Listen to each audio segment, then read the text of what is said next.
เชื่อยังไงเอาก็ขอบคุณเพิ่นนั่นแหละเอาก็ล้มกับเพิ่นแหละ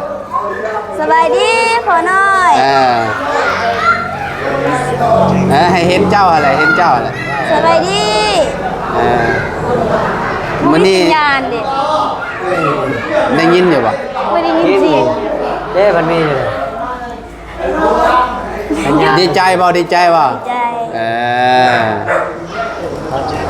ได้ยินเพิ่นเว้าอยู่เลยขอบใจหลายขอบใจหลายเด้อพอที่ฝากเงินมาให้คืนเพื่อนแล้วก็เฮ็ดเพื่อนให้ลูกใส่พอใส่ไฟมาจังไดก็ช่วงน้อยนิดหน่อยนี่คอยพ่อสุขภาพแข็งแรงเด้อความเจ็บใดของใครยังมีปรารถนาสิ่งใดขอให้ได้สิ่งนั้นเฮ็ดธุรกิจยังก็ขอให้พ่อร่ำรวยๆเด้อ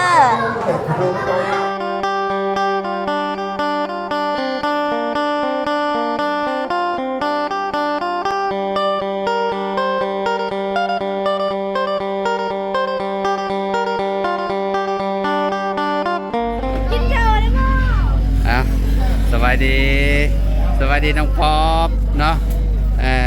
พ่อแม่พี่น้องเอ้ยเนาะเชิญแขกพิเศษด้วยนี่น้องป๊อบเนี่ยเนาะสบายดีเด้อเนาะเมื่อวานนี่คอยว้าวไว้โยเมื่อวานนี่กับบาบุญแต่ว่าลืมเนาะเบียกลายเนี่ยพี่น้องเอ้ยเนาะว่าสิมาบอกน้องจริงๆให้ไปวานเอ้ยเพิ่นเด้อว่าไปเล่าเอ้ยเพิ่นแน่ว่าเนาะเอามานั่งนำกันนี่แหละเดี๋ยวเพิ่นสิผูกแขนให้ทางเจ้าภาพเฮือนเพิ่นเนาะผูกแขนให้ทีมงานว่าซั่นพี่น้องเอ้ยเนาะน้องป๊อปพี่น้องเอ้ยเนาะน้องสิผูกบ่ผูกบ่ได้เนาะเพราะเพิ่นนั่นน่ะเด้เพิ่นคิดเด้มีแต่มาร่วมหาได้แม่นบ่ร่วมได้โดยผูกแขนผูกยังบ่ได้ฮะจริงๆก็มาใช้นางอยู่นี่เพิ่นเป็นนักหลายสาวเจ้าแล้วให้ดูมานั่งทางน้องเลี้ยงน้องอันนั้นพากันนั่งอยู่พูดพี่มานั่งนำกันพี่ละน้องเลี้ยงน้องใจดีเนาะนั่งพี่ก็ได้เด้อไปแล้วบัดนี้ทั้งเพิ่นสงวนลิขสิทธิ์เพิ่นว่าบ่ออกกล้องเนาะก็บ่เป็นหยังตามอันนั้นเพิ่นสบายดีล่ะน้องใจดีน้องป๊อปน้องไซน้องเลี้ยงน้องใจดีน้องแต่งจริง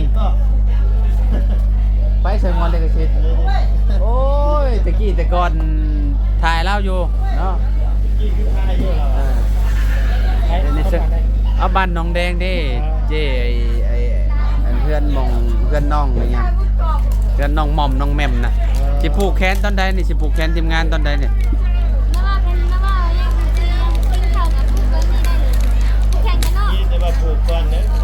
ผูกก่อนแล้วมันจังบกคัดจังหวะเนาะไปมัดแขนมันยังแล้วก็จังอันนั้นมากินข้าวเนาะให้น้องทานนี่ได้น้องเราน้องเพิ่นอันคิดเด้ให้น้องป๊อปนั่งท่าอยู่นี่เด้อจับกล้องก็ได้อยากจับเป็นยังน้องป๊อปนั่งท่าไปมาบุญไปเบาไล่ไปกันน้องเลี้ยงน้องอันใจดีเดี๋ยวจะผูกแขนให้อยู่ในไปเดี๋ยวน้าบ่าวจะผูกแขนให้นะเนาะได้ไปผูกฮะโดยไปขึ้นเอามืองามยำดีมันเนาะมือดีมืองามโว้ขังแล้วมือเอิญเด้อมือเอิญถ่าเอา600 ล้านทำกันแต่เจ้าภาพเพิ่นนั่นฟันก่อนโอ้ยนี่ไก่เต็มอยู่เอามา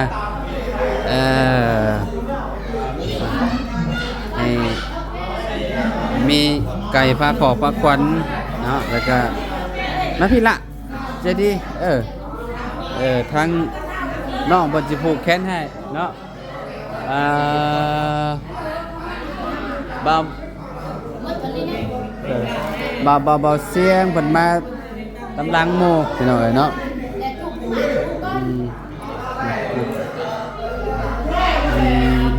แต่บ่าวบุญเพิ่นอันนั้นเนาะมาให้เจ้าจิผูกน้องเพิ่นก่อนบ่ให้มาให้บ่าวเสียงผูกให้เจ้าก่อนล่ะมามากล้องให้เนาะ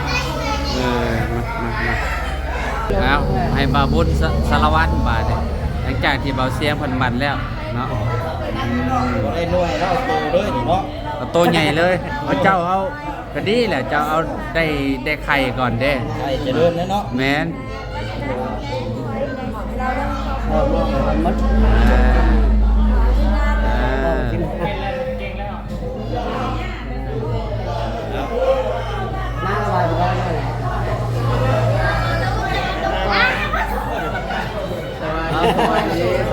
ตูน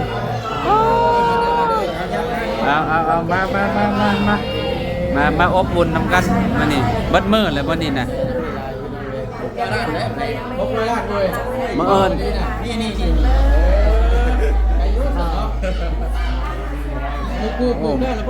แล้วเลยได้มีแต่เจ้าของเงินผูกแขนให้ทีมงานบาดนี่แม่เจ้ามาตำลังจะผูกให้เพิ่นก่อนมีแต่ปูแต่งตัวงามๆเนาะเนาะงามยามดีแล้วอะไรแต่งกันโดยบาบุญมาอันนี้ให้แน่นนึงเนาะสบายเอาสบายดีเด้อภาพใหญ่จะภาพใหญ่ให้ตัวใหญ่เลยตัวใหญ่เลย3ตัวเลย3ตัวเลยครับเจียวตัวใหญ่ยุบขึ้นก็จะเป็นกระโตกันนะ3ตัวนี่เอามาเลยนี่ชูผมไม่ได้นะชูอะไรก็เลย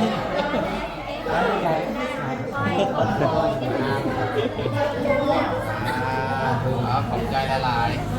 หน้าบันได้เพียกินน้ำกันกินได้หน่วยมันได้แล้วนี่หน่วยเกิดกับไก่ได้นี่ให้เราเป็นขอให้เจริญไปใช้มาใช้ก็เป็นคนหักแม่ให้มันเป็นสอนปวดเพ่งเลยตั้งนาน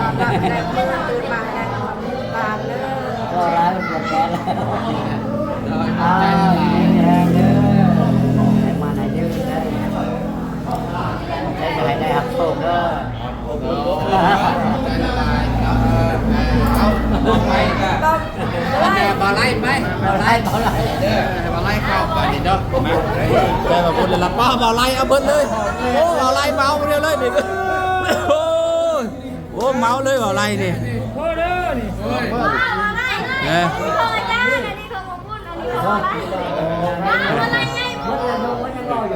บ่ไล่ไก่ผู้โอ่งได้บ่ไล่นี่แอบชี้ได้บ่อันนี้บ่ตัวไก่ไปเบิด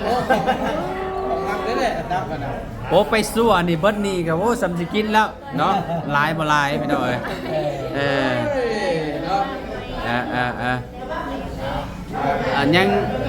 ยังเหลือเด้อแป๊บนึงเด้อนะบ่าวสิผูกแขนให้เด้อน้องเลี้ยงกับน้องอันนั้นเด้อ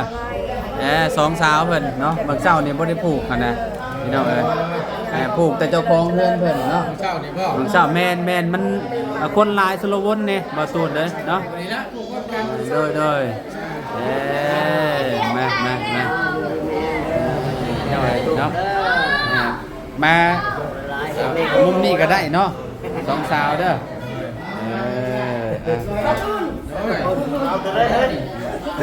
อันไก่ฮะเดี๋ยวนี้วะบ่ไล่อันหมักไตบ่บ่ย่างมันน่ะไตโอ้มาอันบ่ไล่หน่อยนึงมาหน่อยนึงผูกแขนให้น้องนั่นใจดีกับน้องนี่แบบลามาพี่ละ2คนมาพี่ปะ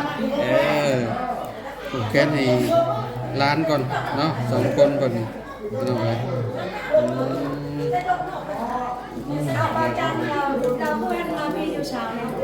มาบ่ใจจังหน่อยมาเด้อบรรยากาศ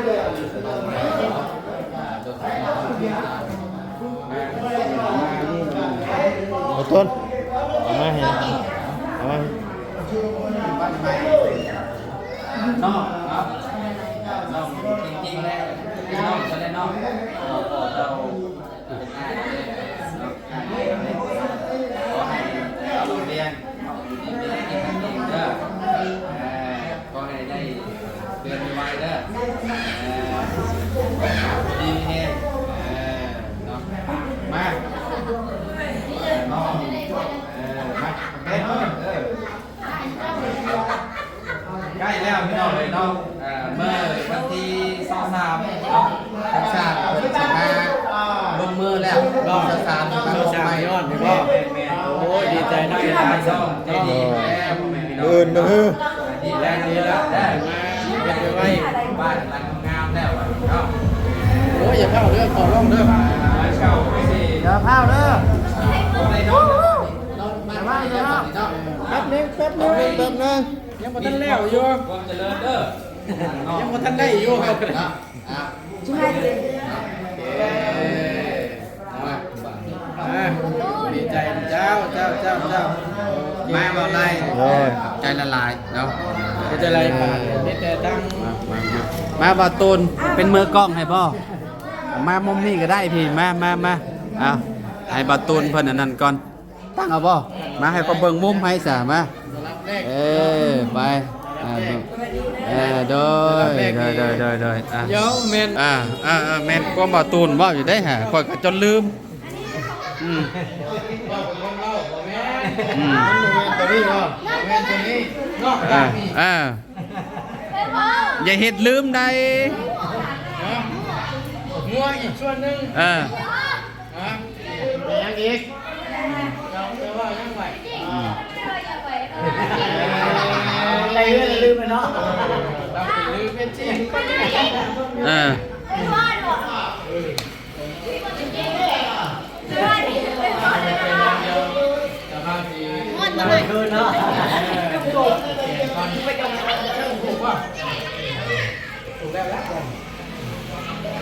เดี๋ยวให้ประตูมันปลูกแขนอันทางประตูเพิ่นก่อนเนาะทางประตูน้อยน้องแต่งจริงอันชาวีเพิ่นเนาะมาพี่น้อยเรามาทางนี่เนาะเพราะว่าสิพากันหับประทานอาหารเนาะอันน่ะมาครบแล้วบ่นี่บ่บุญไปใช้แหละป๊อบบ่บุญสารวัตรได้อยู่โอ้แขนออกมาแล้วกินนี่เราไปจอดรถทุกใส่เราไปลงคลิปแล้วนี่บนบ้านนี่เราไปลงคลิปแล้วลงคลิปแล้วเราไปที่คุณ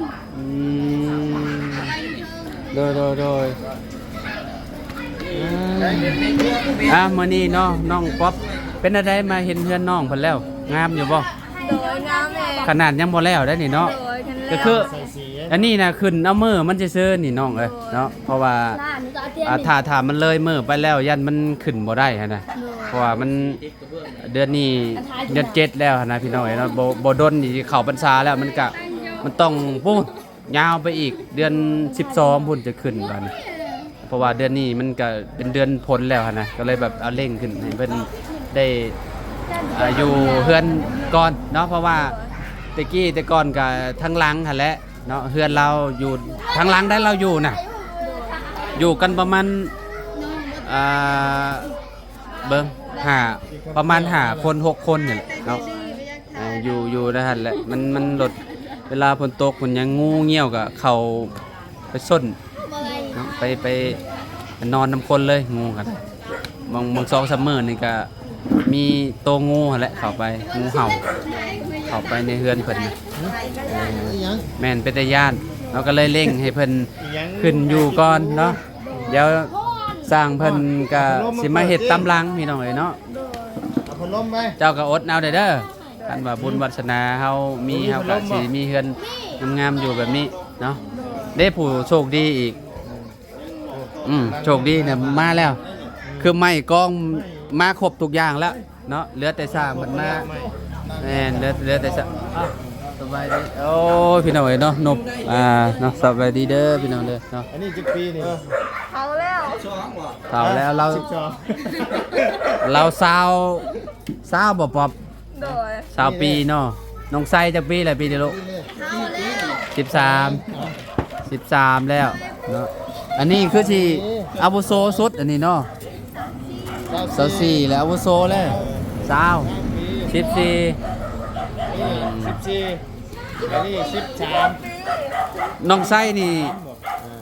เพิ่นโตใหญ่เด้เนาะเพิ่นโตใหญ่เพิ่นโตสูงเนาะโอ้เนาะ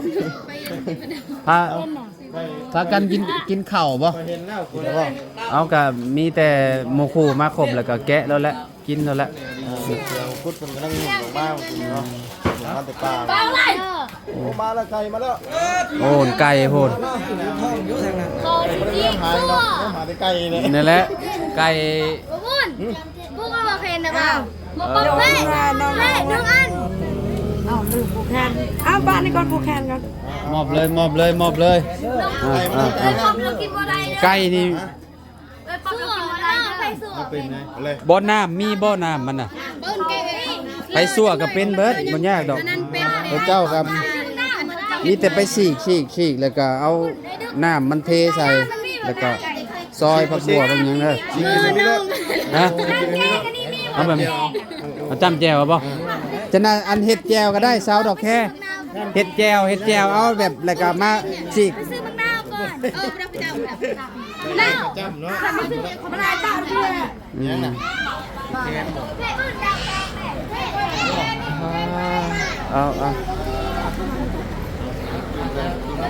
ก็แมนเนาะ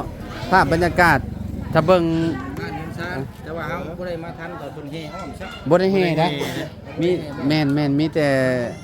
อันเพิ่นจำแล้วก็สิเมาซาแล้วก็อันนั้นเลยแม่นมัดแขนแล้วก็จบเลยเอาจับแขนเอาบาบุญเพิ่นก่อนเนาะมืองามได้มื้อนี้นะเอาโลด มือดีมืองาม ใหญ่ครับบ่ถูกนะ ทาง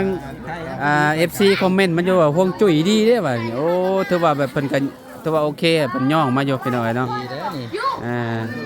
ครึ่งล้านบาทเนาะเดือนเนาะ แม่น สร้างบูรณะโอ้เนาะ มีแบบเบิ่งก่อน โดยเอาน้องดอกแค่เพิ่นมัดแขนให้ บ่น้อยเด้อ โดย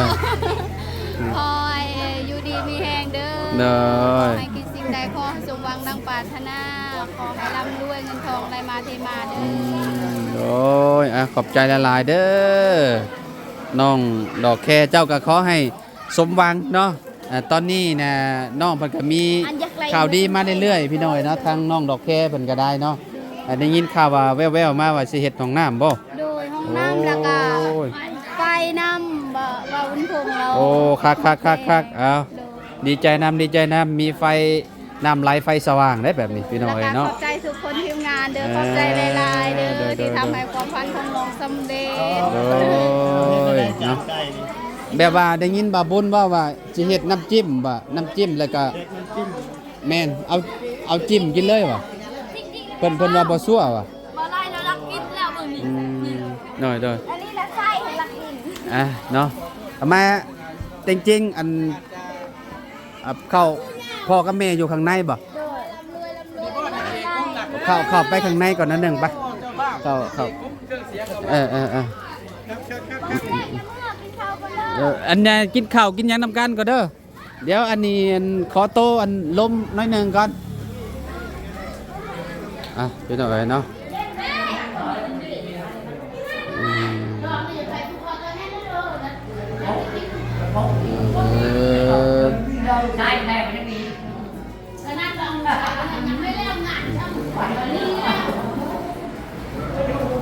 พี่น้อยเนาะ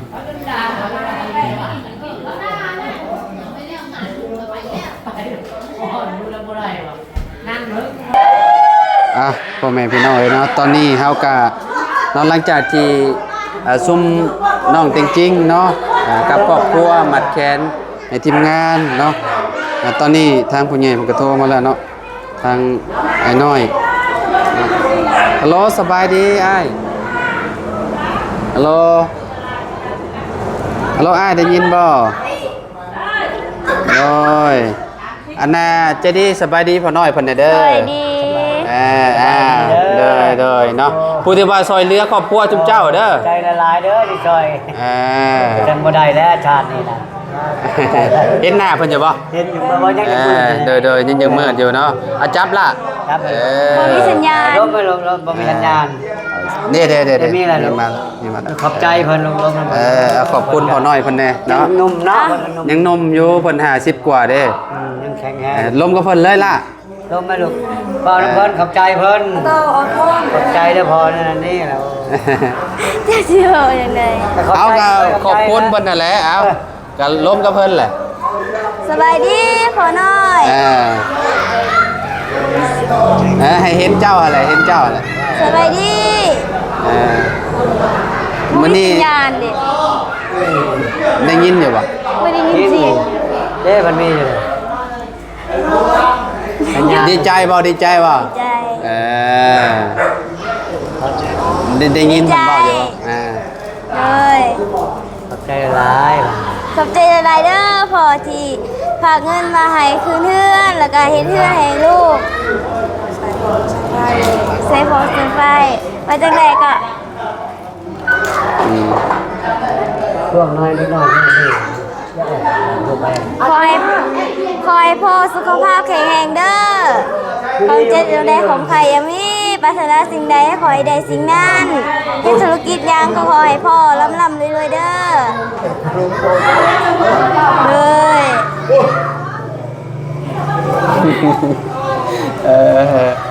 สบายดีเด้อไอ้เด้อเพิ่นเคินเนาะ ตื่นเต้น เพิ่นตื่นเต้นก็คือแบบคนที่มาแบบอันนี้แหละแสดงความยินดีกับเพิ่นอยู่ทางหลังก็เป็นญาติพี่น้องของเพิ่นนั่นแหละพูดเลยเนาะ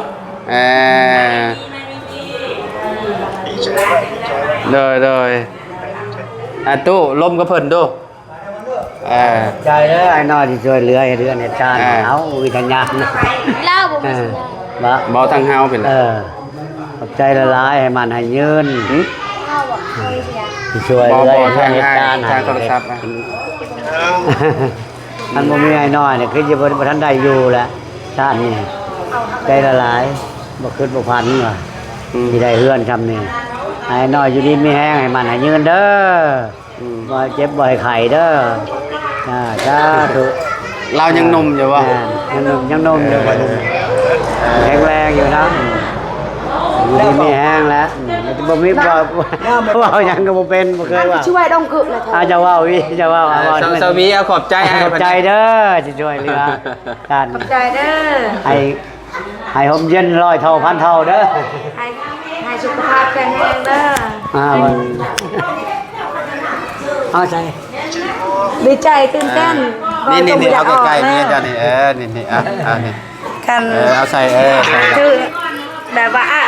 ลุงบ่ได้ซื้อเรือนนี่ก็แม่เต็งบ่มีเพิ่นอยู่เลยในใครบ่อายคืออีต้นสงสารสิช่วยเหลือได้เฮือนหลังนึงกับไผพาแน่เลยให้สุขภาพแข็งแรงเด้อความเจ็บอย่าได้ของใครอย่ามีให้ธุรกิจหยังก็ให้ใครทำให้ด้วยเลย เป็นอะไร เลยผมบ่ได้ยินปานใดเสียงคน เสียงคนลายด้วย แบบว่าบ่ได้ยินปานใดเสียงคนหลาย คนชอยเรือบากก็ได้ทำงานช่วยนะ แม่แต่จริงแล้วว่าบ่ออกเลยเดี๋ยวนี้นะ แขกเลย ดีใจแล้วมัน เลย คนก็ยังแข็ง คอยเบิ่งกับเพลงกันเด้อฮักเพลงกันเด้อครอบครัวเด้อ เลย ฮักเพลงกันเด้อทุกคน เลย ตัวเรือกันนี่แหละ บ่ได้ยินปานใดบ่ได้ยินปานใดเสียงคนหลาย บ่ได้ยินบ่ เลย เดี๋ยวครับบอกเพิ่นก่อนเพิ่นว่าบ่ค่อยได้ยินปานใดเพิ่นว่าเสียงคนหลายเพิ่นว่าอ้าย โอ้ย สัญญาณบ่อย่างดีปานใด สัญญาณจะ สัญญาณทางบ้านนี่แบบว่ามันบ่ค่อยดีปานใดเด้อเด้อ เป็นคนอยู่อเมริกาบ่ แม่นอยู่เมืองนอกแบบว่า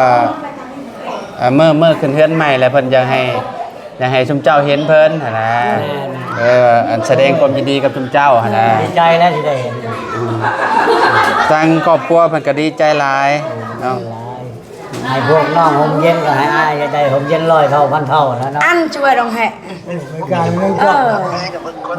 โด ช่วย ย หลายคนในอเมริกาช่วยราคาไปเพิ่นช่วยบัดเฮือนเลย หักแพง